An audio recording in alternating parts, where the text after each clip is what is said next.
What's going on, everybody? Welcome back to Nobody Gave Us a Handbook. It's your boy Jamar, back again with another video. I promised you guys that I was going to stay consistent, and I'm trying to stay as consistent as possible. A lot of things have been happening. Been hanging out with my baby boy. Shout out to you, Kingston. Daddy loves you. He's getting so big, and he's so smart, and just everything I've ever wanted in a child. So I'm just proud to be his dad. So a lot of exciting things happening, and a lot of exciting things that are going to continue to happen. We're just going to speak that into reality, and we're just going to manifest just positive and good things. So let's get to it. If you're new to the channel, I just want to say welcome. I am so blessed to have you watching this video. This channel is all about transparency. This channel, like I always say, started off as like a parenthood survival kit video journal of me coming into fatherhood, and it's just kind of snowballed its way into being kind of like a spiritual video diary, journal for me, and with the intention of helping other people go through it, letting people know they aren't alone. So nobody gave us a handbook on how to really navigate through life and its struggles, its triumphs, celebrating the good times and embracing the bad, learning lessons. So this is what this channel is all about. I know I'm rambling. I'm actually in the middle of work, but I wanted to pop in and just make a video because I got a request based off of my last video about narcissism. I got a request wanting me to speak on anxiety and and the moods behind it. And for me, anxiety, it comes from me not being centered.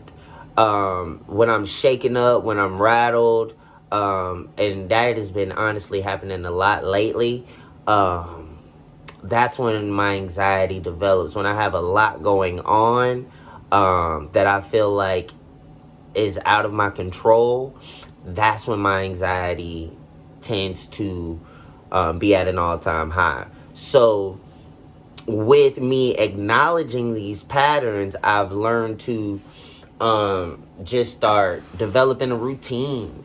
I started to, started to wake up earlier, to start meditating earlier. I'm even practicing yoga, I've been following it. For those that don't know, rapper Kevin Gates, that's my dog, shout out to you. He's been getting into yoga, and he's somebody that I've always been inspired by. So I said, shit, why not? If it's anything to help me navigate through life better and to help me stay control of my mental, I'm with it, So I've been doing that, just really getting in the routines of cleaning up my living space before I start my day, making up my bed, being that being the first thing that I do in the mornings, looking myself in the mirror after I clean my face, get the eye boogers up my face, and and just speaking positive words to myself, thinking about the day, thinking about positive thoughts throughout the day. Those are things that really have helped me with my anxiety, especially working from home, because the days tend to run into each other, and I kind of tend to lose track of that with being consumed with work, and then getting off work, and then thinking about what's going on in my personal life and trying to heal from that. It's a lot of weight on our shoulders, and I know I'm not the only one that goes through that. So that's why I'm just speaking on it. And a lot of those times when I feel like my anxiety is at an all-time high, I'll go out and take a walk.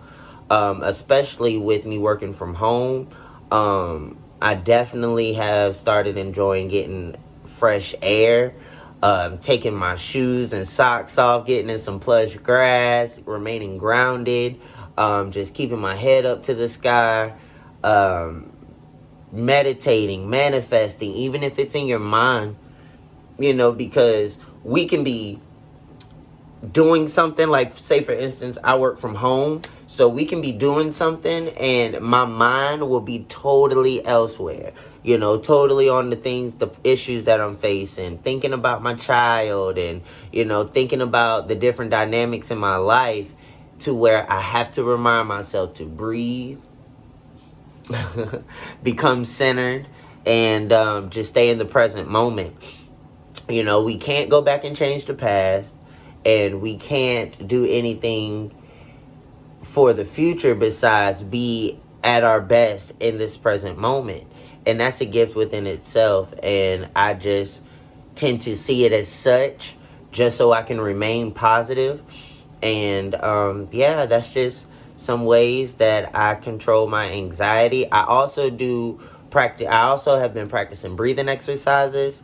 His name is David Palmen. I'll try to put his link down at the bottom of the video. I'm not too advanced in the editing department, but I'll do the best that I can just to leave you guys some tools on what helps me. So yeah, every morning it's about a 5 to 6 minute video. I'll just work on some breathing exercises, keep the abs looking right, and it helps me connect to my higher power and my highest self. And that's a lot of where I feel has helped my anxiety, with doing different exercises like that. Connecting to your higher self is just simply raising your own vibration. It's just simply, being your best self. And so many of us get caught up in just staying at the surface level, when there's so much more potential, so much more that we can be aspiring for, so much joy to have in our hearts, and so much love to give, and so much gratitude and thanks to give, to where we lose sight on that. And if we get back to that and start counting our blessings, that within itself can help with a lot of anxiety and depression. It could be a lot worse. And a lot of us lose sight on that because of our struggles, and I'm one of them.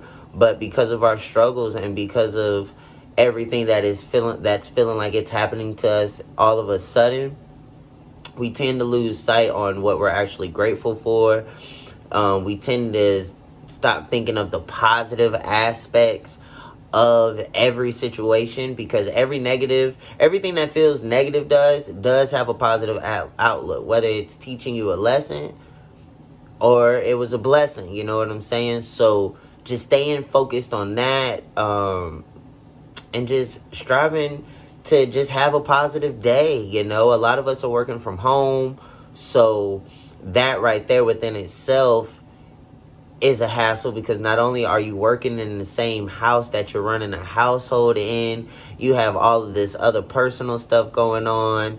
Some of us even have children that may even be with us while we're working. So it's a lot that we're trying to navigate throughout the day. So I just really recommend just taking you 10-15 minutes out of the day, practice your breathing, getting in tune with yourself, meditating. Smoke your little weed, you know what I'm saying? I know it ain't legal in some parts of the United States, but shit, if you know, if you can get it, hey, I ain't knocking it. Do whatever you can, but make sure that you come back to self and you say, this is just a bad moment in time. This is not defining my day. And as you start building up those patterns and those positive routines, things will get a lot better. And I'm not saying that it's going to be easy. I'm not saying that, working on your anxiety isn't going to take away all the trials and tribulations and the tests. It's just going to help us navigate with them better and not get so stirred up. Take the time out to change your perspective of any situation. Like, I get to work today. I get to pay bills, because who the fuck wants to pay bills every 30 days? You know what I'm saying? So you have to, that's draining, so, and we're working, we're on a schedule. So, I get to wake up in the morning. Thank you, God, for waking me up in the morning. I get to clean my house. Thank you, God, for this roof over my head. and the ability to go to work and the ability to just change the narrative of my day. Anything to just change the narrative is what I'm all about. And those are just some tools that, have really helped me. I think about my son a lot. I think about, the little memories that we've created. I think about, where I'm heading in the future, So anything just to keep a positive outlook, to help change the narrative. And again, guys, I'm not saying it's easy. I'm not saying it's not hard. The world is changing as we speak. Inflation, shortages, laws being passed that I know we're not abiding by. But right now we need to be more leaning on each other, community-based, looking out for our kids, each other's kids, just remaining positive and leading with love and gratitude, even with ourselves, not being so harsh on ourselves, not letting our past mistakes and traumas really define who we are today. Really thinking in that mind frame is what's really helping me cope with my anxiety and depression, because your boy got a lot going on that I'm healing and I'm working through, and that's why I'm able to wear a smile on my face. God gave his toughest battles to his strongest soldiers, so you gotta, do what you gotta do, but also be vulnerable and be transparent. The suicide rate is so high, guys, and people are just at the end of their ropes due to anxiety and depression. And if we can just be a light towards ourselves, we can be a light towards others. And we're all on a healing journey. We've all been programmed. We've all been led the wrong way, and I'm just figuring out as much as you guys are. So I'm glad to be a vessel. I love you guys. I gotta go get back to work. I'm rambling now. I'm getting in that mode. But sending love and light to each and every one of you. Thank you guys for tuning in, and nobody gave us a handbook. It's your boy Jamar. Don't forget to like, comment, and subscribe. Take care. Be safe.